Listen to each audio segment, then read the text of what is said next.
Les forces spéciales du FPR dans le mal. À voir comment elles ont opéré pour briser toute forme de contestation ou de résistance présente ou future parmi les Rwandais que le FPR a trouvé sur place, c'est-à-dire les Rwandais qui étaient là avant 1990. On pourrait aussi appeler ces forces spéciales du FPR des ingénieurs idéologiques du mal. On y voit des stratégies bien étudiées. Ce sont des stratégies probablement apprises dans certains pays, mais ce sont des stratégies inspirées par les forces du mal.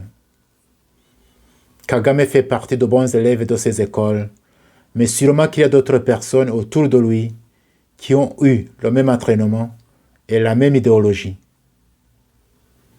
Pour briser ces Rwandais trouvés sur place, peu importe l'ethnie, le FPR a adopté des stratégies à court, à moyen et à long terme. Voyons quelques stratégies à court et à moyen terme. Par exemple, éliminer physiquement tous les intellectuels et artistes capables de transmettre le savoir et l'esprit de résistance. Éliminer tous les grands commerçants ou toutes les personnes avec un pouvoir économique capable de soutenir économiquement une quelconque résistance. On peut trouver de nombreux exemples si l'on veut. Ils ont aussi élaboré des stratégies à long terme. Par exemple, créer et favoriser des écoles sans débouchés intellectuels ou académiques. Empêcher tout développement économique. Barrer à toutes ces personnes l'accès au haut grade militaire. Comme ça, on brise à long terme toute résistance future. Quand on analyse bien de telles attitudes, on découvre qu'elles sont basées sur la peur du lendemain. Cette peur fait le lit à la manufacture de toutes les idéologies dangereuses et meurtrières, comme l'idéologie de suprématie ethnique et autres. Ce sont bien sûr des idéologies sans avenir, vouées à l'échec. Les Rwandais doivent combattre de telles idéologies en surmontant d'abord leur peur et en adoptant une intelligente résistance morale et spirituelle.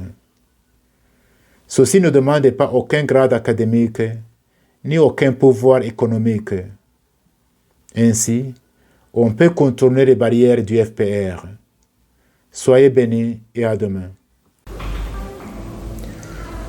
Je me souviens, il y a 25 ans, nous étions réunis dans une ville appelée Detmold en Allemagne. Nous étions des Hutus, des Tutsis et des Européens qui avaient vécu au Rwanda et qui connaissaient bien le pays.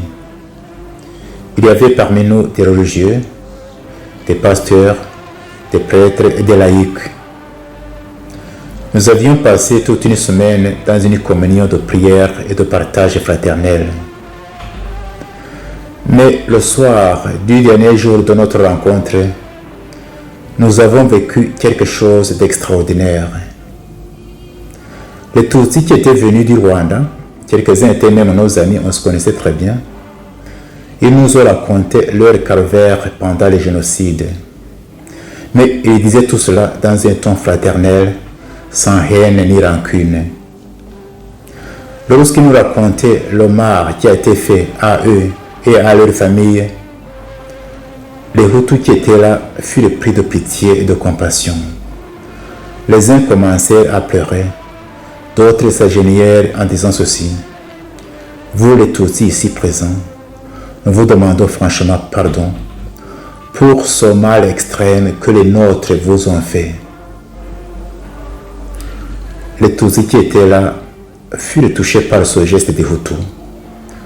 Les uns se levèrent pour les embrasser et les consoler en disant ceci: votre douleur compatissante et votre demande de pardon nous ont touché le cœur et nous nous sentons franchement soulagés.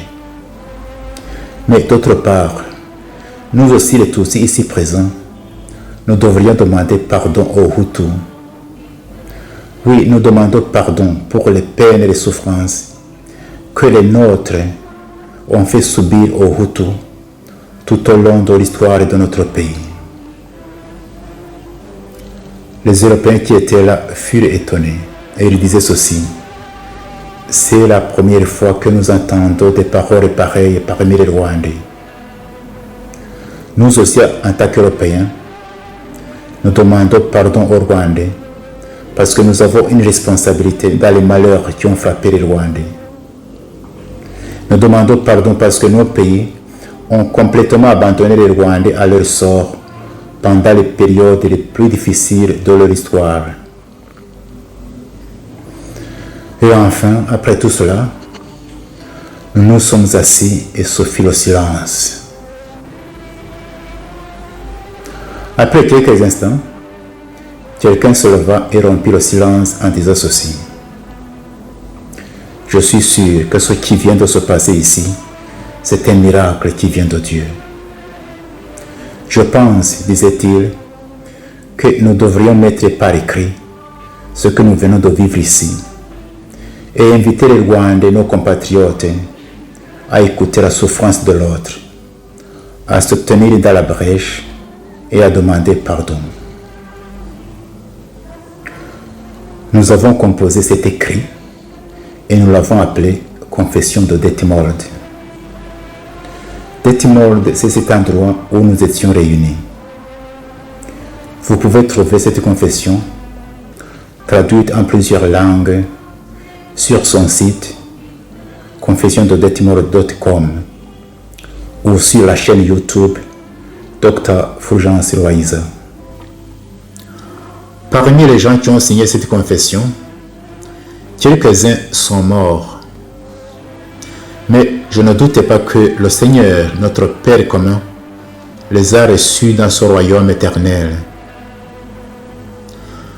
À sa publication, c'est-à-dire à la fin de l'année 1996, cette confession a été différemment accueillie et appréciée. Tandis que beaucoup l'appréciaient hautement et disaient que c'était le seul chemin que les Rwandais devraient emprunter pour arriver à la vraie réconciliation, d'autres s'y opposaient carrément, et parmi ceux-ci on pouvait trouver quelques prêtres et pasteurs. J'ai même entendu qu'à la radio Rwanda, à ce moment-là, on aurait diffusé la confession des Hutus seulement et laissé de côté la confession des Tutsis.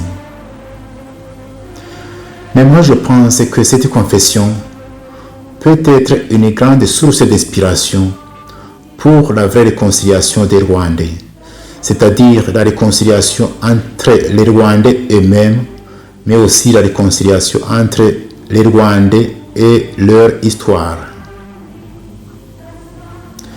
Et ainsi les aider à sortir de cette impasse d'accusations mutuelles devant les tragédies qui ont endeuillé les Rwandais. Je conseillerais aussi à ceux qui liront cette confession de ne pas s'attarder inutilement sur sa lettre, mais plutôt sur son esprit. Il y a 3 leçons que nous pouvons tirer de cette confession. La première leçon est celle-ci: n'aie pas peur d'écouter la souffrance de l'autre et de la laisser pénétrer ton cœur. Deuxième leçon: n'aie pas peur d'exprimer tes propres souffrances, tes peines, tes peurs, mais alors sans haine ni rancune. Troisième leçon: n'aie pas peur de demander pardon à ce que tu as fait souffrir. Et si par hasard tu vis avec les victimes dont les bourreaux sont morts, et si d'autre part tu as des liens quelconques, réels ou perçus, proches ou lointains, avec ces bourreaux, n'aie pas peur de te tenir dans la brèche et de demander pardon.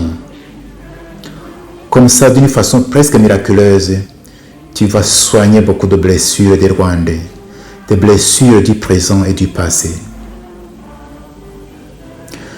Comme cette année, cette confession va célébrer son 25e anniversaire, je viendrai chaque jour tout au long de cette année sur cette chaîne pour voir voies et moyens de bâtir un Rwanda où il fait beau de vivre pour tous les enfants du Rwanda.